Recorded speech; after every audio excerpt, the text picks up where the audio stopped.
Aujourd'hui, nous allons évoquer la notion de démocratie. Plus exactement, la notion de démocratie telle qu'elle est vue par le philosophe Alain. En effet, l'équipe au pouvoir en France a toujours à la bouche les mots de république. Vous le savez, les mots de démocratie. Le président Macron a même publié un ouvrage s'intitulant Révolution. Donc nous savons tous, nous citoyens, que les mots employés par l'équipe au pouvoir sont galvaudés, souvent volontairement. Le but, c'est de créer des confusions de mots, des confusions de vocabulaire, afin de mieux dominer les citoyens et d'asseoir un pouvoir de plus en plus autoritaire. Ça me rappelle d'ailleurs, entre parenthèses, l'éditorial de Libé, l'année dernière, qui parlait de démocratie de faible intensité en parlant des années Macron et de son goût pour l'autoritarisme. Ce qui fait que la question qu'on pourrait se poser aujourd'hui, grâce au philosophe Alain, c'est qu'est-ce que c'est que cette démocratie dont nous parlons à chaque instant ? Et Alain a publié un texte de 1912 qui peut justement nous servir peut-être de réflexion, une sorte de guide pour penser ce qu'est la démocratie ou ce qu'est notre désir finalement de démocratie. L'intérêt de ce petit article d'Alain, c'est qu'Alain voit très rapidement et implicitement trois conceptions de la démocratie qui sont discutées par lui. Bon, la première conception, c'est, je dirais, la plus simple parce que c'est la plus historique. C'est le fait de dire la démocratie, c'est le règne du plus grand nombre. En fait, si vous regardez les typologies du corps politique qui ont été données depuis les Grecs, et en gros depuis la politique d'Aristote, on s'aperçoit que quand on parle de politique, on parle en fait de nombre. Et la notion de nombre a une très grande importance. Prenons par exemple le régime qu'on appelle la tyrannie. La tyrannie, c'est le régime de l'un. C'est le régime d'un seul homme, le tyran. Prenez l'oligarchie ou l'aristocratie, c'est le régime de plusieurs. Et puis prenez enfin la démocratie, qui apparaît également en Grèce, c'est le régime de tous, ou de presque tous. Alors c'est dans cette notion de nombre que se joue au départ cette idée de démocratie, que se joue la première définition de la démocratie. C'est la raison pour laquelle, très tôt, cette forme de démocratie va devenir très vite élective. C'est-à-dire qu'on va compter tout simplement quoi ? Le nombre de voix. L'origine de la démocratie, c'est Athènes, bien sûr, où l'on vote les lois, à main levée, dans l'assemblée politique qui s'appelle l'Ecclésia. Il s'agit alors tout simplement de compter les mains qui se lèvent. Généralement, il y en a 5000 ou 6000. Vous savez que c'est le fameux quorum démocratique. Lorsque j'ai 5000 ou 6000 mains qui se lèvent, je compte. Et comme il est extrêmement rare que l'on obtienne toutes les voix dans ces assemblées, eh bien, qu'est-ce qu'on va faire ? On va dire que la démocratie, c'est non pas l'unanimité, mais c'est l'expression de la majorité, c'est-à-dire l'expression, alors si on est philosophe comme Rousseau, on va appeler ça peut-être la volonté générale, ou alors l'expression, si on est mathématicien, on va dire c'est l'expression du plus grand nombre possible de voix. Donc c'est notre première définition, la démocratie, ça pourrait apparaître, dit Alain, comme le règne du plus grand nombre. Et c'est là qu'Alain est intéressant, selon moi, c'est-à-dire qu'il considère que cette définition de dire que la démocratie c'est la volonté générale ou la volonté du plus grand nombre, elle pose problème en fait. Pourquoi ? Parce que si la démocratie c'est le pouvoir du nombre, dit Alain, ou si la démocratie c'est la force du nombre, alors finalement, on ne définit plus la démocratie. Ou on la définit uniquement par la notion de force. C'est la force du nombre, dit Alain. Dans ce cas, chers amis, rien ne distingue plus la démocratie de la tyrannie. Parce que si le nombre, c'est le nombre des suffrages, alors on peut dire, honnêtement ou malhonnêtement, qu'une tyrannie devient très très proche de la démocratie. Lorsqu'une tyrannie, par exemple, devient populaire, plus rien ne la distingue de la démocratie. Si seul le nombre s'exprime, alors tout gouvernement populaire ou populiste peut être appelé démocratique. On peut même aller plus loin et dire que il y a des tyrans qui ont été populaires. Prenons, si on remonte dans l'Antiquité, prenons les empereurs. Les empereurs, comme le disait l'historien Tacite, certains étaient très très populaires auprès de la plebs sordida, c'est-à-dire du petit peuple tout simplement. Prenez Trajan, l'empereur Trajan. Prenez Néron, qui a également eu son heure de gloire. Ce qui fait qu'Alain va refuser finalement cette première définition de la démocratie, une définition mathématique de la démocratie comme l'expression du plus grand nombre ou de la volonté de la majorité, de la volonté générale.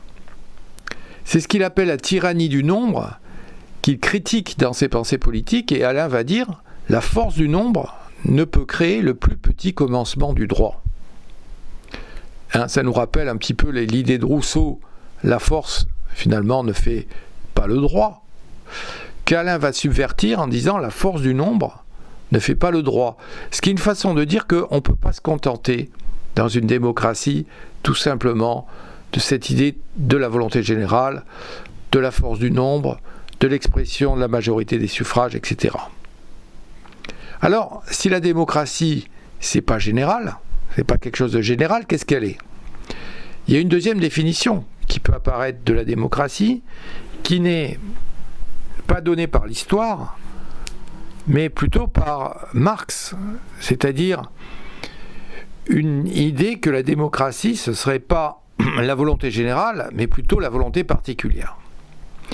C'est l'analyse de Marx, ou du moins, si on ne veut pas rentrer dans les détails du marxisme, c'est l'idée que la démocratie bourgeoise, ce n'est pas du tout la volonté générale, c'est tout simplement la volonté des bourgeois. Et ce qu'on appelle, nous, démocratie, c'est tout simplement la vision du monde que les bourgeois essaient d'imposer par tous les moyens, et je dirais par tous les médias.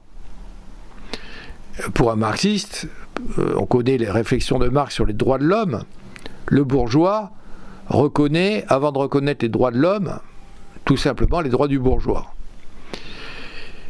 C'est-à-dire que les républiques, ce qu'on appelle république, la République de Macron, la République, la Ve République, les républiques européennes, ce sont tout simplement pour un marxiste des démocraties partielles, c'est-à-dire des démocraties particulières. Pour un marxiste, une démocratie bourgeoise, c'est tout simplement le parti des bourgeois. Ce n'est pas du tout la volonté générale, c'est une vision très particulière du pouvoir, puisque l'oppression bourgeoise, c'est l'oppression, disent les marxistes, de la classe dominante. Alors prenons un exemple très simple.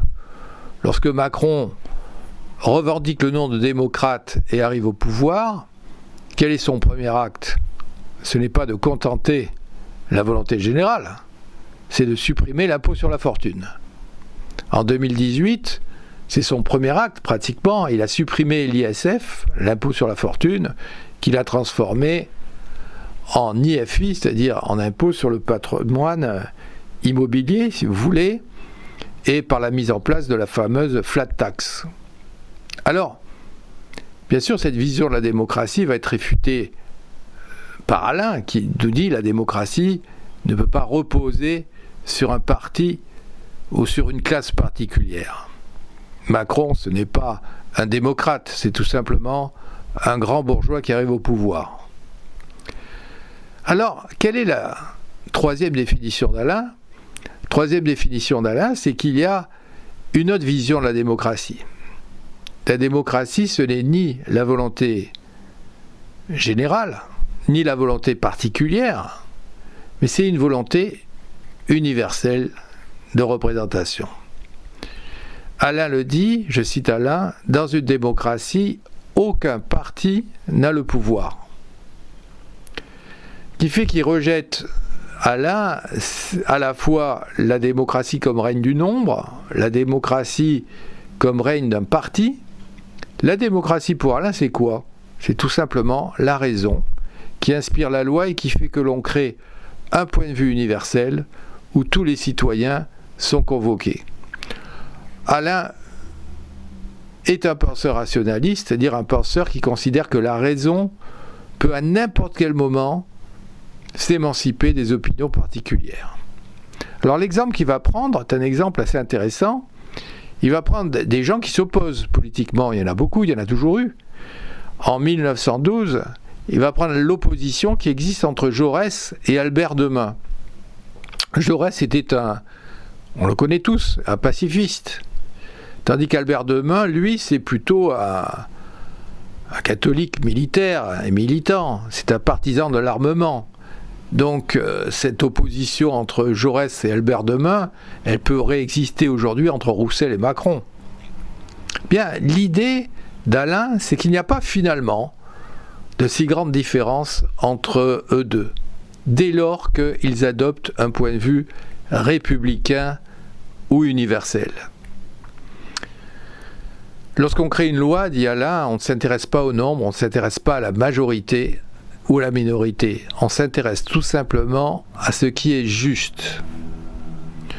Les lois sur la retraite, les lois sur les accidents du travail, dit-il, ont un peu cette tonalité. La démocratie, ce n'est ni le régime du général, ni celui du particulier, mais celui de l'universel. Écoutons Alain. Aussi, dit-il, je crois que les querelles des partis sont plus académiques que réelles. On peut le voir dans les discussions législatives.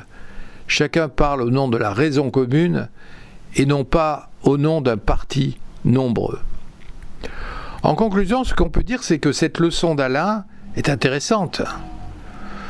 Le problème, toutefois, réside, selon moi, dans le rationalisme d'Alain. On voit que son idée, c'est que lorsqu'une politique est démocratique, elle est totalement réconciliée avec la raison, avec l'universel. Ce que l'on peut évidemment contester.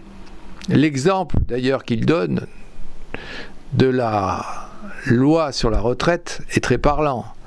L'exemple de la récente réforme des retraites nous montre justement que cette réforme ne respecte pas, loin de là, le général ou l'universel.